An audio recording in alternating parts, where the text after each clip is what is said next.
नमस्कार। मैं वीके शास्त्री अपने चैनल के माध्यम से आप सभी दर्शकों का बहुत बहुत स्वागत करता हूं। मई 2023 का माह समाप्त हो चुका है और जून 2023 का महीना आपके जीवन में नई खुशियां, नया सवेरा, कुछ नए और सुखद परिवर्तन लेकर के आ रहा है। तो इस वीडियो के माध्यम से हम आपको बताएंगे कि जून 2023 में मीन राशि के जातकों की कुंडली में क्या क्या ग्रह स्थितियां बन रही हैं, किन किन ग्रहों द्वारा राशि परिवर्तन किया जा रहा है और उसका क्या प्रभाव पड़ने जा रहा है आपके जीवन पर। आपको धन प्राप्ति के, धन के संचय के क्या क्या अवसर मिलने जा रहे हैं, परिवार, संतान, विवाह और भौतिक सुख सुविधाओं की दृष्टि से कैसा रहेगा आने वाला माह, यात्रा, देशाटन, देवदर्शन, धर्म, अध्यात्म की दृष्टि से जून 2023 का कैसा रहेगा, आपका स्वास्थ्य कैसा रहेगा, भाग्य, कर्म और पुरुषार्थ का कितना साथ मिलेगा आपको, इन्हीं सब बातों का विश्लेषण करेंगे इस वीडियो में। वीडियो के अंत में मैं आपको ग्रहों के उपाय भी बताऊंगा। ये विश्लेषण आपकी चंद्र राशि के आधार पर किया जा रहा है। तो चलिए वीडियो शुरू करते हैं। तो ये है मीन राशि के जातकों की कुंडली। मीन राशि देवगुरु बृहस्पति की राशि है और मीन राशि के जातक स्वभाव से देवगुरु बृहस्पति के समान ही अत्यंत सौम्य, मधुरभाषी और ज्ञानवान होते हैं। चूँकि मीन राशि जल तत्वीय राशि है, इसलिए ऐसे जातक हृदय से बहुत ही कोमल होते हैं, सॉफ्ट हार्टेड होते हैं और दूसरों की मदद करने को हमेशा तैयार रहते हैं। तो ऐसे मीन राशि के जातकों की कुंडली में जून माह की जो ग्रह स्थितियां हैं, पहले वो समझते हैं। राशि के स्वामी हैं देवगुरु बृहस्पति और राशि के स्वामी देवगुरु बृहस्पति का गोचर कुंडली के धन भाव में है। बुध और सूर्य का गोचर कुंडली के पराक्रम भाव में है और सूर्य 15 जून तक पराक्रम भाव में है। इसके बाद सूर्य चतुर्थ भाव में आ जाएंगे। शुक्र और मंगल कुंडली के पंचम भाव में गोचर कर रहे हैं। शनिदेव कुंडली के 12वें भाव में गोचर कर रहे हैं और शनिदेव 17 जून को वक्री हो जाएंगे और वक्री होते ही शनिदेव लाभ के भाव का भी फल प्रदान करेंगे। केतु अष्टम में गोचर कर रहे हैं। राहु द्वितीय भाव में गोचर कर रहे हैं।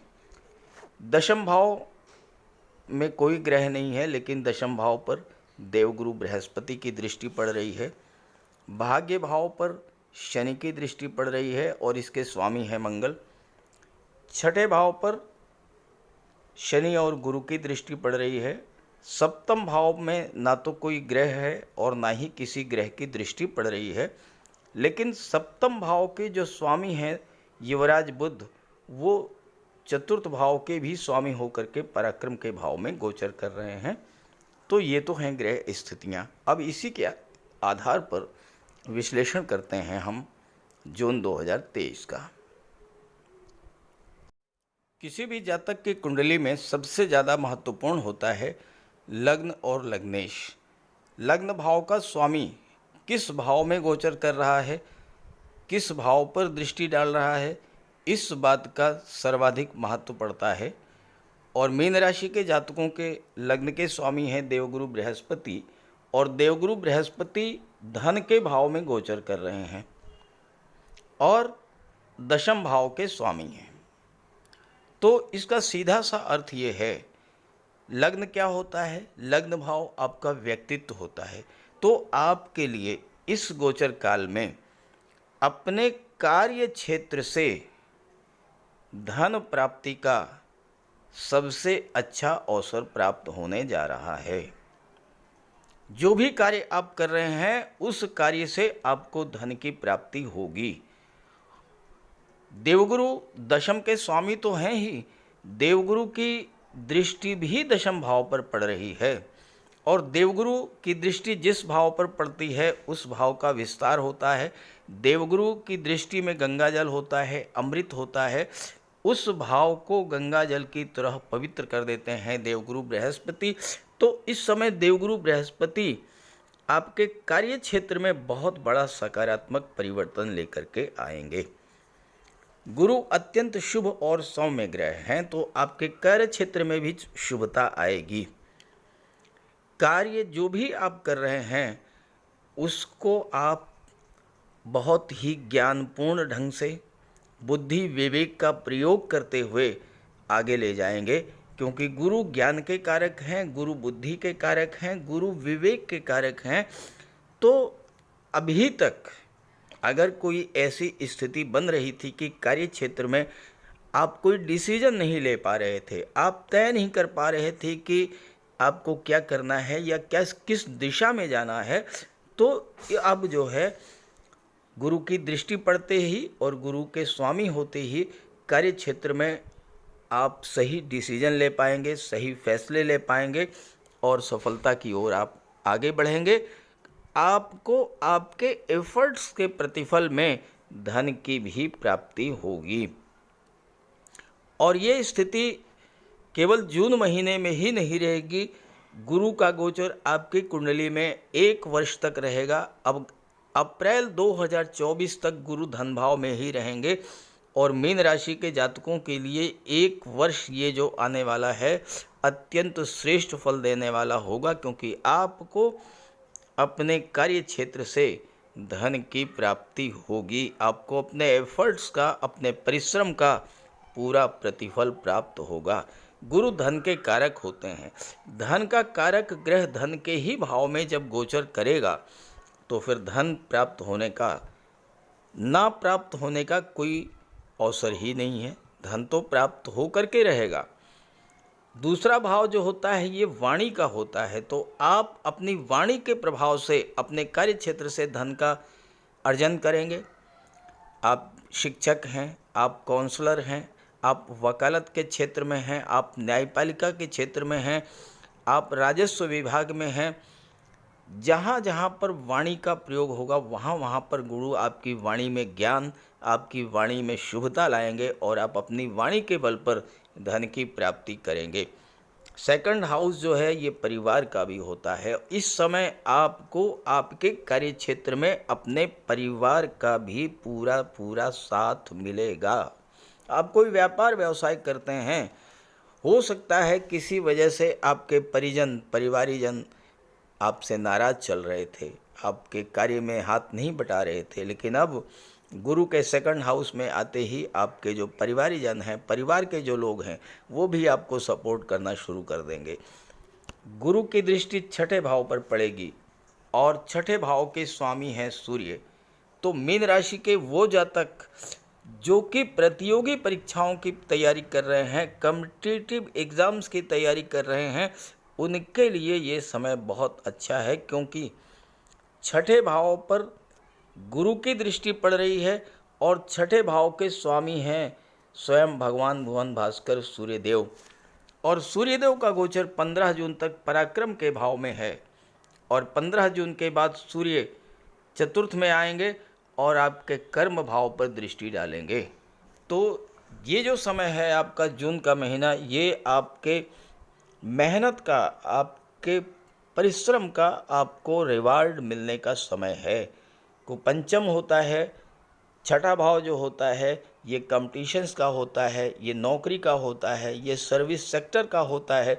और इसके स्वामी जब सूर्य हैं, पराक्रम पुरुषार्थ के भाव में बैठे हैं, तो पराक्रम में, पुरुषार्थ में, आपकी कार्य क्षमता में, आपकी एनर्जी लेवल को बूस्टअप करेंगे सूर्य। और सूर्य स्वयं में शासन प्रशासन के कारक हैं, दशम पर दृष्टि डालेंगे। तो आईएएस आईपीएस सिविल सर्विसेज की जो तैयारी कर रहे हैं उनके लिए बहुत ही महत्वपूर्ण समय ये रहेगा कार्य क्षेत्र में उतरने का, यानी नौकरी मिलने का प्रबल योग बनेगा। और इसलिए छात्रों के लिए भी जून का महीना और ख़ास करके 15 जून से 15 जुलाई के बीच का जो समय है वो अत्यंत शुभ और श्रेष्ठ रहेगा। गुरु की दृष्टि अष्टम भाव पर पड़ेगी। अष्टम भाव जिसे सबसे खराब भाव कहा जाता है, यही अष्टम भाव सबसे अच्छा भाव बन जाएगा, क्योंकि इस पर गुरु की दृष्टि पड़ रही है। अब अष्टम भाव क्या होता है? आपकी आयु होती है अष्टम भाव। इसके स्वामी कौन हैं? इसके स्वामी हैं शुक्र, जो कि त्रिकोण के भाव में बैठे हैं। अष्टम का स्वामी दो शुभ ग्रह, अष्टम का स्वामी शुक्र जो कि अत्यंत शुभ और सौम्य ग्रह है, और अष्टम पर दृष्टि गुरु की, गुरु भी अत्यंत शुभ ग्रह है। देखिए, गुरु देवताओं के गुरु हैं, शुक्र दैत्यों के गुरु हैं, दोनों ही परम ज्ञानी हैं। और जब गुरु और शुक्र दोनों ही अष्टम भाव पर दृष्टि डालेंगे, अष्टम को प्रभावित करेंगे, अष्टम के शुभ फल आपको प्राप्त होंगे। अष्टम भाव क्या होता है? अष्टम भाव डीप रिसर्च का होता है। तो आप अपने कार्य क्षेत्र में डीप रिसर्च यानी कार्य जो भी कर रहे हैं उसको बहुत गहराई से समझेंगे और उसे करने का प्रयास करेंगे। अष्टम भाव ज्योतिष और तंत्र मंत्र का होता है। अगर आपका रुझान ज्योतिष की तरफ है, आपका रुझान तंत्र मंत्र की तरफ है, तो ये गुरु की दृष्टि पड़ने से आपको ज्योतिष के क्षेत्र में, तंत्र मंत्र के क्षेत्र में बहुत अच्छा रिजल्ट मिलेगा। अष्टम भाव जो होता है, ये होता है इंश्योरेंस का, ये होता है मार्केटिंग का, ये होता है टैक्सेशन का, ये होता है ऑडिट का। अष्टम भाव गुप्त विद्याओं का, गुप्त रहस्यों का होता है। इन सब क्षेत्रों में आपका रुझान बढ़ेगा और इन सब क्षेत्रों से आपको लाभ भी होगा। देखिए, अष्टम भाव की जो नेगेटिव चीज़ें हैं, उन नेगेटिव चीज़ों से गुरु और शुक्र दोनों ही आपकी सुरक्षा करेंगे, क्योंकि गुरु की दृष्टि जिस भाव पर पड़ती है उस भाव को गंगा जल की तरह पवित्र कर देते हैं। अब यहाँ पर मैं शनि की चर्चा भी करना चाहूँगा। शनि वक्री होते हुए लाभ के भाव के भी स्वामी बन हैं और लाभ के भाव का भी फल देंगे। 11वें भाव का भी शनि अष्टम के कारक होते हैं। अष्टम भाव आपकी आयु का होता है। तो इस समय गुरु, शुक्र और शनि तीनों ही मिलकर के आपको स्वास्थ्य का भी लाभ कराएंगे। आपके जीवन में जो समस्याएं थीं, चूँकि अष्टम भाव कष्टों का, पीड़ाओं का, दुखों का होता है, उन्हें भी दूर करेंगे। और साथ ही साथ अष्टम भाव भूमि के नीचे के पदार्थों का भी होता है। तो जो लोग व्यापार व्यवसाय करते हैं और रियल एस्टेट से जुड़े हैं, प्रॉपर्टी डीलिंग का कार्य करते हैं या कंस्ट्रक्शन का कार्य करते हैं, वो जातक जो कि जमीन के नीचे के पदार्थ, petroleum, diesel, gas, mines, minerals, इन सब चीज़ों का व्यापार व्यवसाय करते हैं, जो मेटल्स का, मेडिसिन्स का, केमिकल प्रोडक्ट्स का व्यापार करते हैं, स्क्रैप का, रबर का, इन सब जातकों के लिए कार्य क्षेत्र में बहुत अच्छा रिजल्ट मिलने जा रहा है, क्योंकि गुरु धन के भाव के स्वामी हैं। शनि वक्री होकर के लाभ के भाव के स्वामी भी हैं और लाभ के भाव का फल भी देंगे। आइए अब शनि पर चर्चा कर लेते हैं विस्तार से। 15 जून के बाद का जो समय है ये आपके लिए विशेष महत्व का है, क्योंकि पहली बात तो ये है कि देवगुरु बृहस्पति अंश बल से मजबूत होंगे, गज लक्ष्मी योग का निर्माण करेंगे, गुरु चांडाल योग के प्रभाव से आपको मुक्ति मिलेगी। दूसरा, 17 जून को शनि वक्री हो रहे हैं। शनि वक्री होते ही एक भाव पीछे का भी फल प्रदान करेंगे, तो 12वें का भी फल देंगे और 11वें का भी फल देंगे। तो क्या होता है कि वक्री अवस्था में ग्रह की स्पीड स्लो हो जाती है, लेकिन उस ग्रह का चेष्टा बल बढ़ जाता है, यानी वो पहले से ज़्यादा लाभ देने की स्थिति में हो जाता है, पहले से ज़्यादा अच्छा रिजल्ट देने की स्थिति में आ जाता है। लेकिन चूँकि शनि हैं, शनि वक्री हो रहे हैं, तो लाभ में थोड़ा देरी होता है। अब शनि 12वें भाव में है, तो 12वें भाव में होने का सीधा सा अर्थ ये हुआ कि विदेशों से आपको विशेष लाभ मिलेगा। लाभ के स्वामी जब 12वें भाव में जा रहा है तो आपको विदेशों से लाभ मिलेगा। 12वें भाव की जो भी चीज़ें हैं, जैसे कि अस्पताल है, कोर्ट कचहरी है, पुलिस विभाग है, न्यायपालिका है, तो जो लोग इन क्षेत्रों से जुड़े हुए हैं उनके लिए शनि का ये गोचर बहुत ही अच्छा है, लाभ की स्थिति बनेगी। जो लोग विदेश से जुड़े हुए हैं उनके लिए तो लाभ मिलना ही मिलना है। अब शनि की दृष्टि धन के भाव पर पड़ रही है, शनि वक्री हैं, अब यहाँ देखिए गुरु भी हैं, राहु भी हैं। ज्योतिष शास्त्र का कहना है कि कोई भी भाव जिस पर 2 ग्रह प्रभावी हों, और यहाँ तो 3-3 ग्रह प्रभावी हैं, तो सेकंड हाउस का यानी धन भाव का आपको विशेष फल प्राप्त होगा। शनि लाभेश भी हैं और धन भाव पर दृष्टि डाल रहे हैं, तो धन का लाभ भी होगा और धन का संचय भी होगा। हालांकि 12वें भाव में है शनि, तो खर्चे बढ़ाएंगे, इसमें कोई दो राय नहीं है, लेकिन ये खर्च जो होगा ये निवेश के रूप में होगा। अब शनि की दृष्टि जो है 6ठे भाव पर पड़ेगी। देखिए, जब भी 6ठे भाव में सूर्य का गोचर हो या सूर्य 6ठे भाव के स्वामी हो और शनि की दृष्टि पड़ जाए, सूर्य और शनि का किसी भी तरह का संबंध बन जाए, तो वो जो लोग राजनीति के क्षेत्र में हैं उनके लिए ये समय बहुत ही श्रेष्ठ होता है। 15 जून के बाद देखिए स्थितियां बहुत अच्छी बन रही हैं।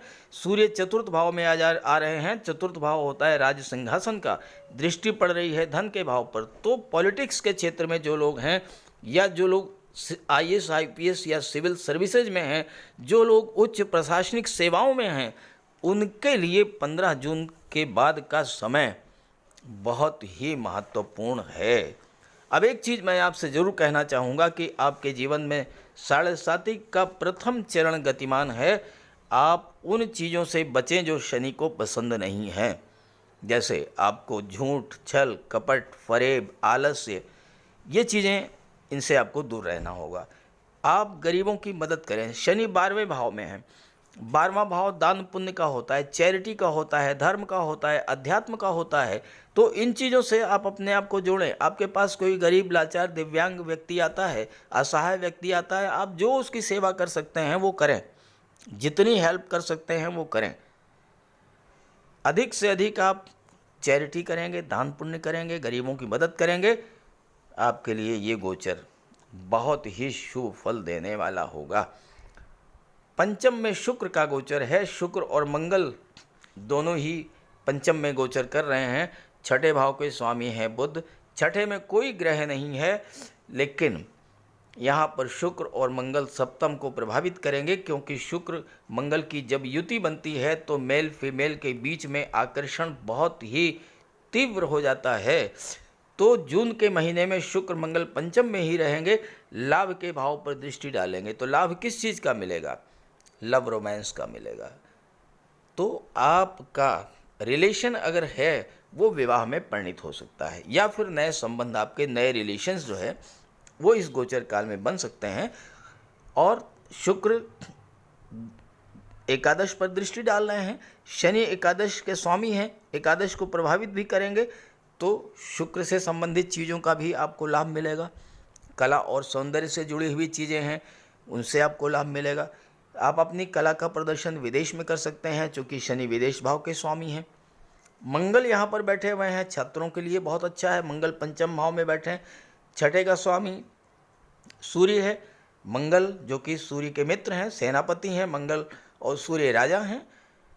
पंचम में सेनापति, 6ठे में राजा, तो फिर सफलता तो मिलनी ही है। छात्रों के लिए बहुत अच्छी स्थिति है। और एक सबसे महत्वपूर्ण बात यह है कि मंगल जो है वो भाग्य के स्वामी हैं।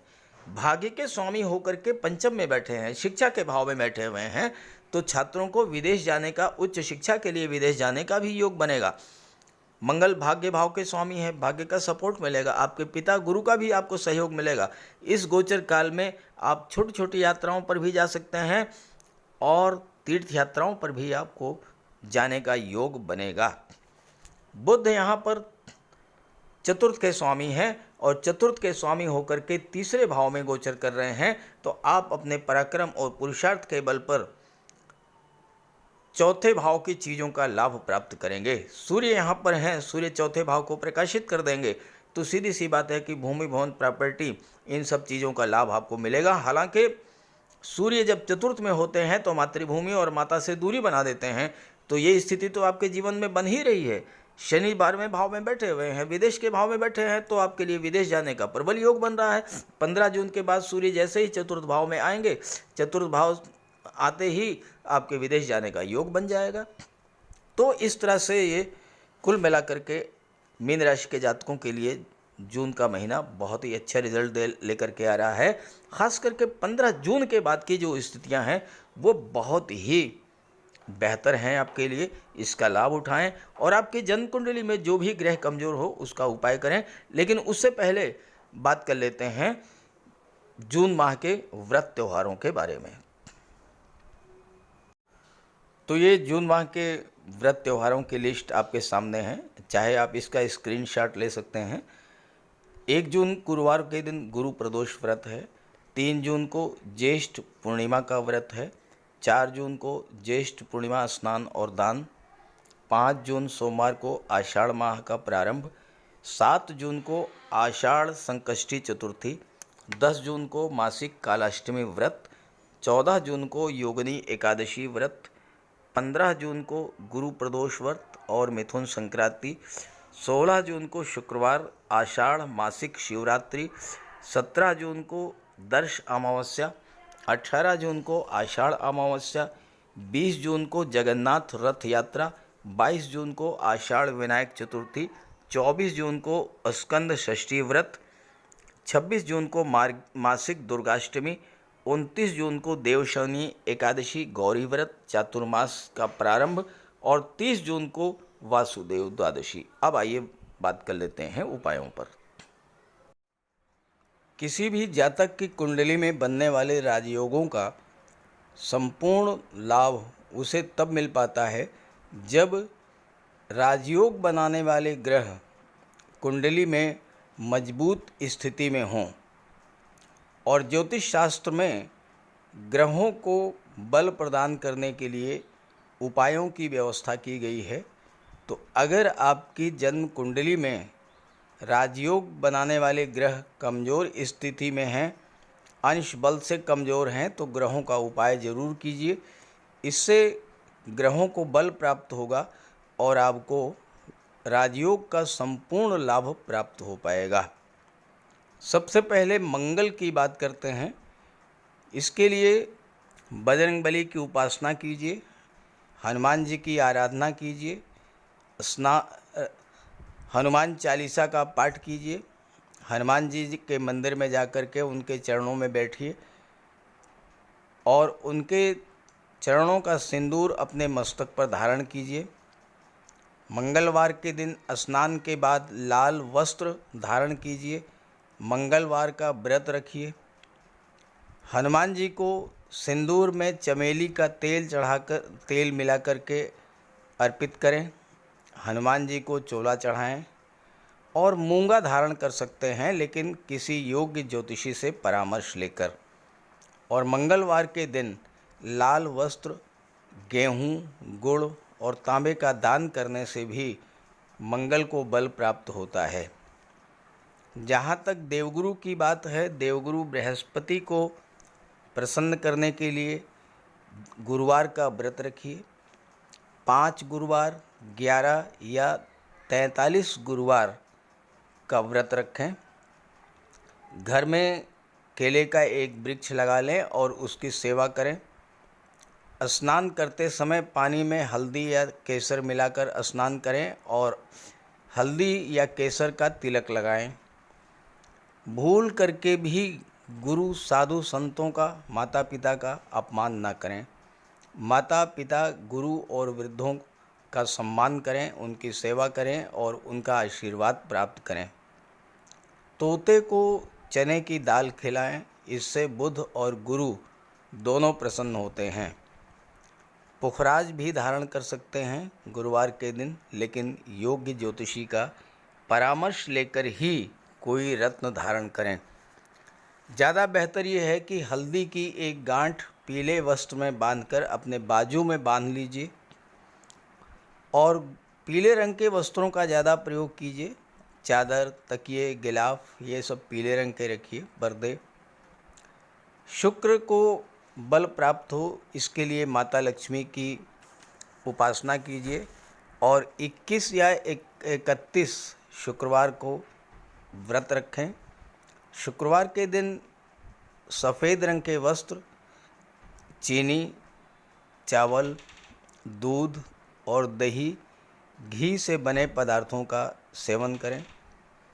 और शुक्रवार के दिन सफ़ेद वस्त्र, चावल, चीनी, घी, श्रृंगार सामग्री, कपूर, मिश्री और दही, इन सब चीज़ों का यथाशक्ति दान करें। डायमंड धारण कर सकते हैं, लेकिन हीरा धारण करने से पहले योग्य ज्योतिषी का परामर्श ले लें। महिलाओं का सम्मान करें।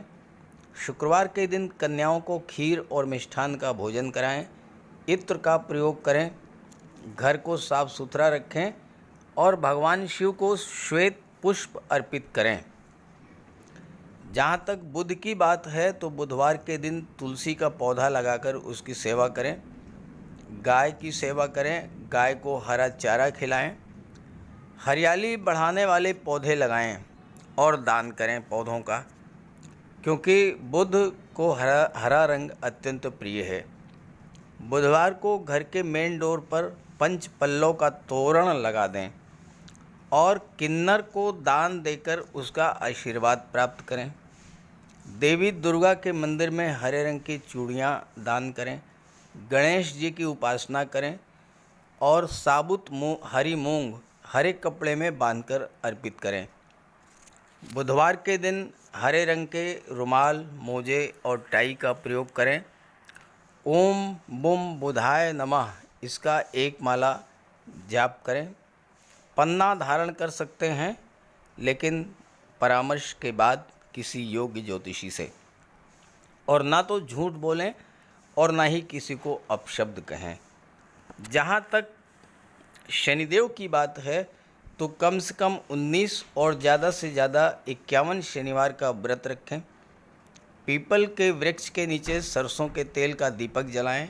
शनिवार के दिन एक प्याले में, एक कटोरी में सरसों का तेल लेकर के उसमें अपना चेहरा देखिए और फिर उस तेल को दान कर दीजिए।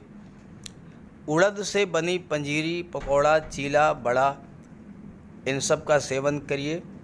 सरसों के तेल में बने भोज्य पदार्थों का सेवन कीजिए। शनिवार के दिन कंबल, जूता, चप्पल, लोहा, काला तिल, काला उड़द, काले वस्त्र और जटा वाले नारियल दान दें। नीलम धारण कर सकते हैं, लेकिन नीलम धारण करना किसी योग्य ज्योतिषी से परामर्श लेकर धारण करें, क्योंकि नीलम रंग से राजा भी बना देता है और कभी कभी अगर नीलम आपके लिए शुभ नहीं हुआ तो राजा से रंक भी बना देता है। इसलिए नीलम का प्रयोग बहुत सोच समझ कर करें। ज़्यादा बेहतर ये है कि आप गरीबों की हेल्प करें। कोई भी गरीब, लाचार, असहाय, दिव्यांग व्यक्ति आपके पास आता है, मदद कीजिए यथासंभव और किसी भी गरीब व्यक्ति को कष्ट ना दें। साथ ही साथ ऐसे कार्य ना करें जो कि शनिदेव को पसंद नहीं है। शनिदेव को छल, कपट, झूठ, फरेब, बेईमानी, आलस्य ये सब पसंद नहीं है, तो ऐसे कार्य मत कीजिए। और शनिदेव को अनुशासन, परिश्रम, मेहनत, ईमानदारी और सच्चाई ये पसंद है, तो ये आप अपने अंदर इन गुणों को विकसित करें। शनिदेव प्रसन्न होंगे। तो उपाय ज़रूर कीजिएगा, इससे आपको लाभ होगा। नमस्कार।